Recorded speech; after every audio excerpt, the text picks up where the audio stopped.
We are back with another monthly wrap-up of some of the weird, bizarre, and even scary news to come out of Japan over the last month.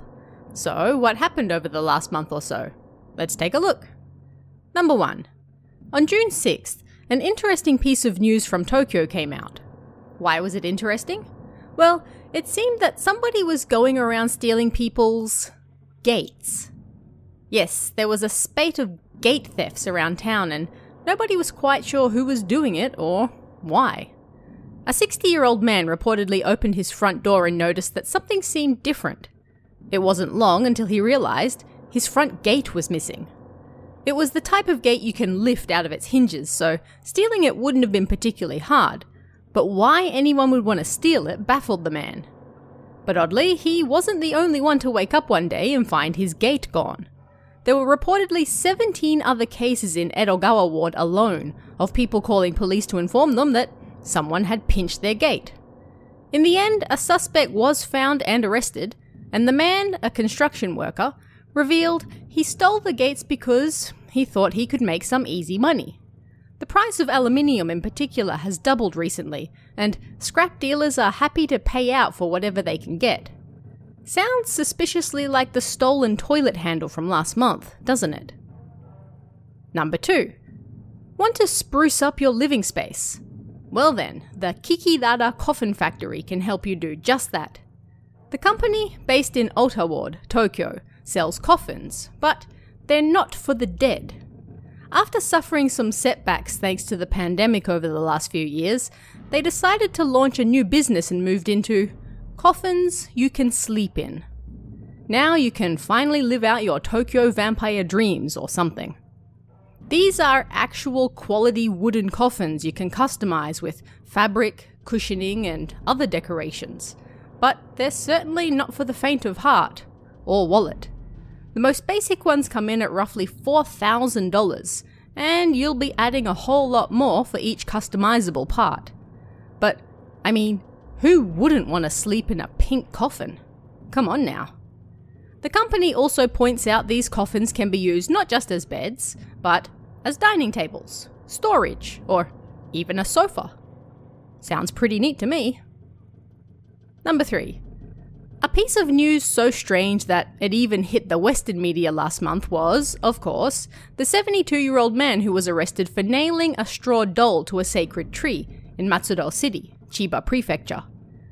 A man being arrested for nailing a straw doll to a tree would likely make the news to begin with anyway, but this was even more newsworthy because the old man stuck a picture of Putin on the doll before nailing it. Yes, the curse was aimed specifically at him. Now, the man technically wasn't arrested for trying to place a curse on Putin. He was arrested for destruction of property and vandalism, and it turned out he had nailed dolls in 10 different locations, all within a roughly 10-minute drive of his house. Sacred trees are of course very important in Shinto and to the shrines they belong to, so damaging these trees is something that's taken quite seriously.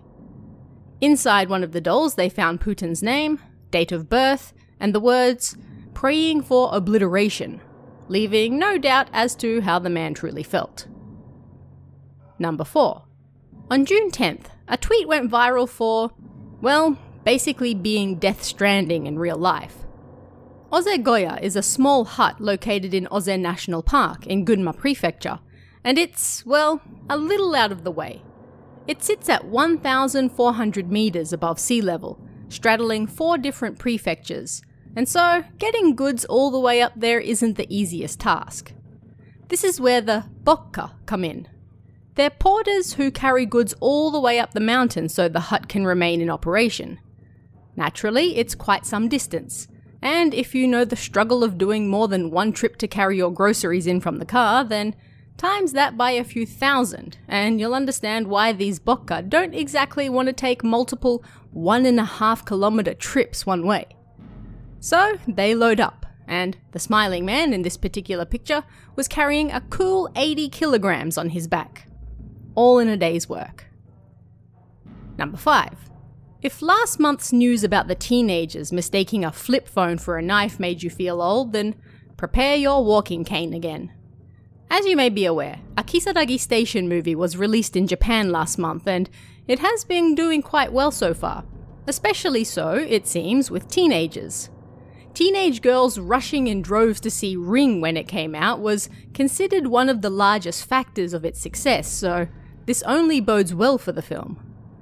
There's no news on an English release for this one yet, but one comment in particular from a 17-year-old who went to watch the movie caught my eye. When interviewed about why he was going to watch the film, he remarked, "I heard about the story from my parents, so I was interested in it." And it was that moment that made me realize that Kisaragi Station is nearly 2 decades old now. Older than these teenagers watching it. And I should probably head out and buy a second walking cane now. Number 6. Let's cleanse ourselves with this next one. On the afternoon of June 14th, residents near the Chihaya River in Osaka were greeted with a rather strange sight. The river was foaming and full of bubbles, like a giant bathtub. The local government was informed, and members from the Kinki Regional Development Bureau went out to investigate. They reported no fish deaths, nor any other side effects that they could see at the time, but where the bubbles came from was a mystery. In the end, it turned out that a truck transferring body wash was the culprit. While parked in a parking lot adjacent the river, the driver noticed that one of the cardboard boxes carrying the body wash had fallen out of the truck and burst open. That soap then found its way into the river, where the rapids soon turned it into a presumably nice-smelling foam. Number 7. It's good to have a hobby, but you shouldn't let your hobby affect your work. And you really shouldn't steal 150 million yen from your work to fund it. On June 21st, a 30-year-old accountant in Minami-Ise, Mie Prefecture, was arrested on suspicion of embezzling 150 million yen from the hospital he had been working for since 2019. He apparently handled the hospital's accounting all by himself, which is how he was able to embezzle so much money over the years before anyone noticed. He did so by taking part of the medical fees paid by patients, and also withdrawing cash from the hospital's account. And what exactly did he do with all this money? I used most of it on idol concerts. Well, damn. Number 8. Now, I'm Australian and we don't have bears in the wild, but even I know how deadly they are. But when one man in Iwate Prefecture was faced with a bear in his house recently, well, he did the only thing he could. He kicked that bear in the backside. The man reportedly heard his cat making a lot of noise and went to check on it. When he did, he found a bear standing before his family altar. Now, this wasn't a huge bear, reportedly coming in at just under a meter tall, but either way, the man still found a bear sniffing at his family altar, likely trying to get the fruit that was placed there. After kicking it in the backside, he then followed that up with a low kick, claiming that the only thing on his mind was protecting his mother and his cat. The bear then broke a window and took off outside, disappearing into the wilderness once more. Man, mother, and cat were unharmed, and presumably so was the bear, other than its pride. Number 9. On June 13th, a Twitter user posted a video of a slide in Kaminomori Park in Ehime Prefecture. At a glance, it looks like a fairly regular, if long slide, but at the top it comes with 2 warnings. You must sit the entire way down, and you must be older than 6 to use it. Sounds fair.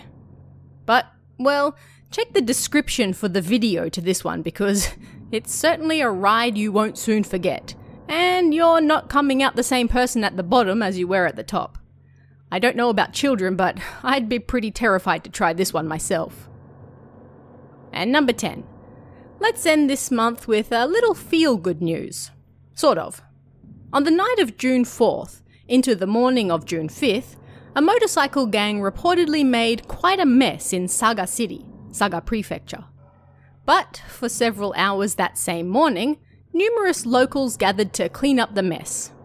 These weren't just any locals though. These were members of Saga University's Ojo-sama Club. If you're unfamiliar with the term, it's a respectful term that generally refers to a daughter of a high-class family, although in daily use, people might use it to refer to someone who seems to have had a rather pampered upbringing, someone who acts a little like a princess. But these Ozegoya summer club members, who generally meet for tea and sweets, were quite simply fed up with the mess. The entire point behind their club, which now has roughly 15 members and includes not just women, but men as well, is that people should act with the heart of a lady.